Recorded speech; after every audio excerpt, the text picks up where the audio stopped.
ॐ सुरवरवर्षिणि दुर्धरदर्शिनि दुर्मुखमर्षिणि हर्षरदे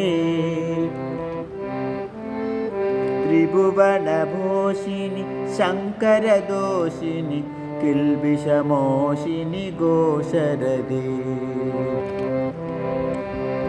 तनुजनिरोषिणि तिदिसुतरोषिणि दुर्मदशोषिणि सिन्धुसुदे जय जय हे महिषासुरमर्दिनि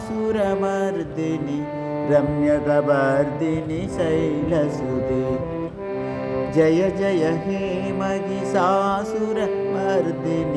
रम्यकपर्दिनि शैलसुदे நல்லோர்க்கு வரங்களை மழை போல் பொழிபவளே,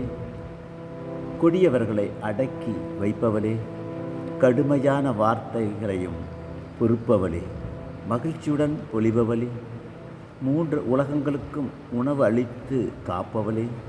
சிவபெருமானை மகிழ்விப்பவளே, பாவங்களை போக்குபவளே, பேரொளியில் மகிழ்பவளே, தீயவர்களிடம் கோபம் கொள்பவளே, கொடியவர்களை அடக்குபவளே, அலைமகளே, மகிஷாசுரனை அழித்தவளே, அழகாக பின்னிய கூந்தலை உடையவளே, தாயே, மலை மகளே, ஜெய ஜெய என்று உம்மை போற்றுகிறேன்.